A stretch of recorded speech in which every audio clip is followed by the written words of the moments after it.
Good morning बच्चों। आप लोगों को पेपर पैटर्न मैं बता चुकी हूँ कि पेपर कैसे आएगा। उसी के क्रम में आपको मैं कुछ और बताना चाहती हूँ। इस चीज़ को जानने के लिए कि पेपर कैसे आएगा, क्या चीज़ें पढ़नी है, आप अपना कल वाला इसके पहले का जो वीडियो था उसको आप ज़रूर ध्यान से देखिएगा। उसमें सब कुछ आपको बताया गया है क्या क्या चीज़ें पढ़नी है। अब जैसे कबीर के साखी को हमने कहा था कि साखी से भी आपको कुछ प्रश्न आएगा। तो जैसे एक दोहा है कि पाड़ी हीते हिम भया, हिम में गया बिलाई, जो कुछ था सोई भया, अब कुछ कहा न जाई। अब यहाँ देखिए, मान लीजिए ये दोहा आपको दे दिया, ये तो हम आपको बता दिए कि ये दोहा है। मान लीजिए यही दो पंक्ति आपके सामने प्रस्तुत की गई और पूछा गया कि इसमें कौन सा छंद है। छंद अभी ऐसे तो मैं आपको पढ़ाई नहीं हूँ, लेकिन आप 9th 10th में पढ़ चुकी हैं दोहा और सोरठा छंद।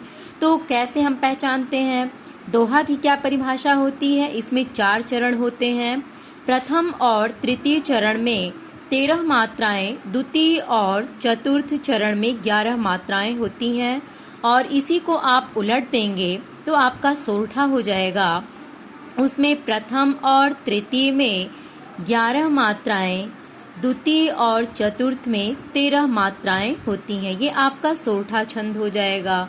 तो संपूर्ण साखी ही लगभग आपकी दोहा छंद में ही लिखी गई है। मान लीजिए आपका यही है, तो मात्रा कैसे आप जानेंगे कि ये क्या है, सोरठा है या दोहा। तो जैसे जहाँ आ की मात्रा, बड़ी ई की मात्रा, ओ, ए, औ, अंग आदि होते हैं, वहाँ आपका ये गुरु लगता है। वहाँ ये क्या लगता है, गुरु। गुरु का निशान आपका यही होता है। ये क्या है आपका गुरु। और जहाँ आपका अ बिना मात्रा वाला शब्द अक्षर है और आपका छोटी ई है, छोटा ऊ है और ये चंद्र बिंदु है, यहाँ आप क्या क्या लगता है, ये लघु। इसका निशान आपका क्या है, एक ये खड़ी पाई, इसमें लघु लगता है जिसकी गिनती 1 करते हैं, इसकी गिनती हम 2 करते हैं।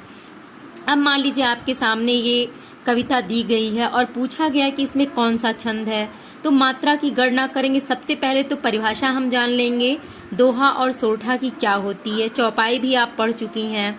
तो देखिए, यहाँ आ की मात्रा है तो यहाँ हो जाएगा गुरु। यहाँ बड़ी ई की मात्रा हो गया गुरु।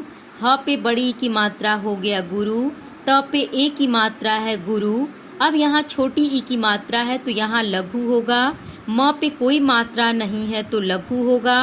भ पे भी कोई मात्रा नहीं है, लघु होगा। य पे आ की मात्रा है, गुरु होगा। अब हम जानते हैं कि दोहा के प्रथम चरण में 13 मात्राएं होती हैं। तो उस क्रम में अब यहाँ गिनिए कि प्रथम चरण में कितनी मात्रा हुई। 2, 4, 6, 8, 9, 10, 11, 12, 13, यहाँ तक आपका प्रथम चरण हुआ। यहाँ मात्राएं हो गई आपकी 13। अब द्वितीय चरण देखते हैं। हिम में गया बिलाई, तो हिम ह पे छोटी ई की मात्रा है, लघु हो गया। म पे कोई मात्रा नहीं है, लघु होगा। ह पे अ की मात्रा है तो गुरु हो गया। ग पे कोई मात्रा नहीं है, लघु है। या पे बड़ा आ है तो गुरु हो गया। यहाँ लघु, यहाँ गुरु और यहाँ लघु। 1, 2, 3, 4, 5, 6, 7, 8, 9, 10, 11, यहाँ कितनी मात्रा हो गई, 11। वैसे इसकी वीडियो मैं आपको अभी समझाऊंगी, अच्छे से आप देखिएगा कल। आज तो मैं आपको ये समझने के लिए सिर्फ बता रही हूँ कि ऐसे ही आपको वैसे भी जब साखी पूरी पढ़ाई गई है तो उस साखी को पढ़ाते समय आपको अलंकारों का और छंद का और रस का परिचय दिया गया है। तो अगर आप उस वीडियो को ध्यान से देखेंगी तो किसी भी पद से अगर आपको ये पूछ दिया जाए कि इसमें कौन सा अलंकार आया है, कौन सा छंद आया है, क्योंकि कविता तो बहुविकल्पी प्रश्न में दिया नहीं जाएगा व्याख्या लिखने के लिए, लेकिन कविता जरूर आपको दी जा सकती है कि इसमें कौन सा अलंकार है और कौन सा छंद है। अब देखिए, जो कछु था सोई भया, जो पे ओ की मात्रा है यहाँ गुरु हो जाएगा।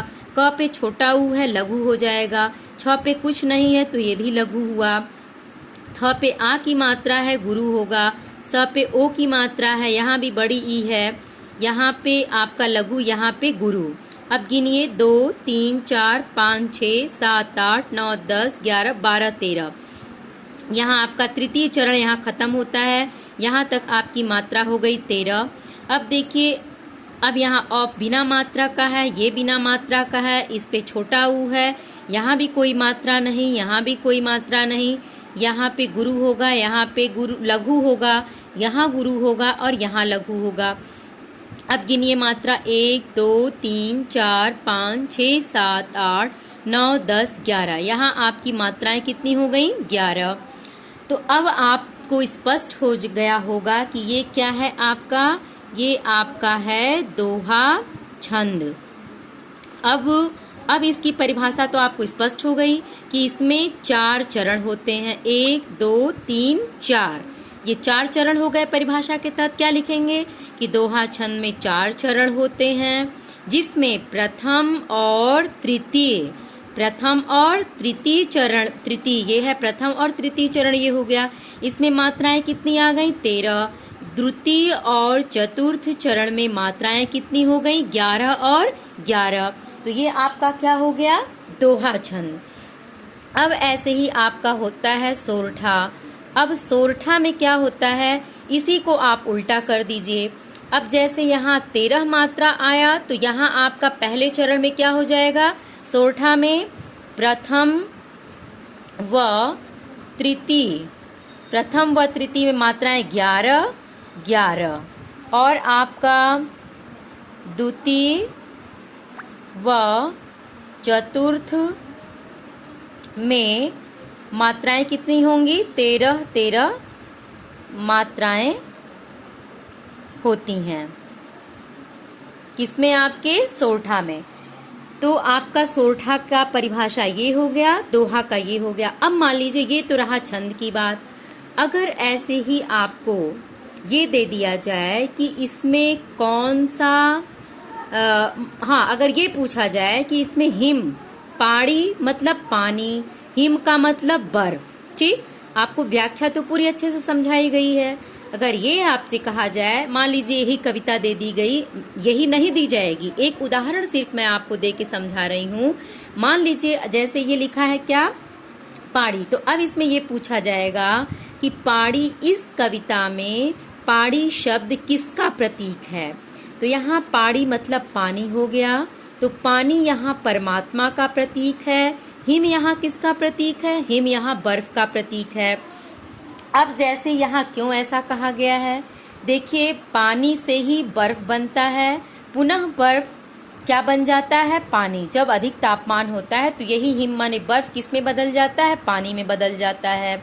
तो वैसे ही ये जीवात्मा मतलब जो हमारा ये जीव अंश है, ये परमात्मा का ही अंश है। लेकिन जब हम अज्ञानी होते हैं, तमाम तरह के विषय वासनाओं से ग्रस्त होते हैं, उस समय यही जीवात्मा जब परमात्मा के स्वरूप से वंचित होता है, उनके स्वरूप को नहीं जान पाता है, तो यही अपने को जल रूपी परमात्मा से अलग महसूस करते हुए अपने को बर्फ रूप में समझता है।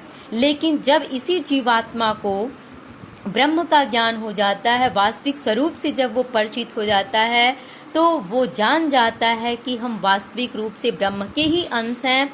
फिर उस जीवात्मा और परमात्मा में कोई अंतर नहीं रह जाता है। जैसे अगर तापमान बहुत कम है तो वही पानी बर्फ होगा, लेकिन जब उसी बर्फ को अधिक तापमान दे दीजिए तो उसी पानी में वो विलीन हो जाता है।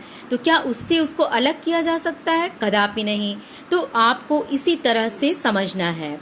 अब ऐसे ही मान लीजिए इनकी पदावली है, तो या आपको जो गद्य साहित्य या पद्य साहित्य के इतिहास के अंतर्गत बताया गया है कि आपको भक्तिकाल और आदिकाल से ही प्रश्न पूछे जाएंगे। तो मान लीजिए जैसे भक्तिकाल की 2 शाखाएं आपकी बताई गई, सगुण और निर्गुण। 2 शाखाएं क्या थी आपकी? पहली निर्गुण शाखा थी और दूसरी क्या थी? सगुण। किसकी ये शाखाएं हैं? ये आपकी भक्तिकाल की। अब इसमें आपको ये देखना है कि ये भक्तिकाल था कब से कब तक। तो आपका 743 से 1343 तक आपका क्या है? आदिकाल। अब 1343 ईस्वी से 1643 ईस्वी तक आपका क्या है? भक्तिकाल। अब इस काल को दो भागों में बांटा गया, निर्गुण और सगुण। इस निर्गुण की भी शाखाएं हैं, इसकी भी शाखाएं हैं। अब इसके अंतर्गत आपको बहुत सारे प्रश्न लिखाए गए हैं कि निर्गुण शाखा की दो शाखाएं कौन हैं, उसका प्रमुख कवि कौन है, उनकी प्रमुख रचनाएं क्या हैं। ठीक इस तरह से आप प्रश्न उत्तर तैयार करेंगी। अगर आपको हमने कहा पूर्व भारतेंदु युग आपको देखना है, तो पूर्व भारतेंदु युग या पहले खड़ी बोली से पहले गद्य किन भाषाओं में लिखे जाते थे, तो उन रचनाओं को आप ध्यान से देखेंगी, उनके रचनाकारों को देखेंगी। तो इस तरह से अपना पेपर पैटर्न तैयार करिएगा। बाकी चीज़ मैं कल पढ़ाऊंगी। Thank you.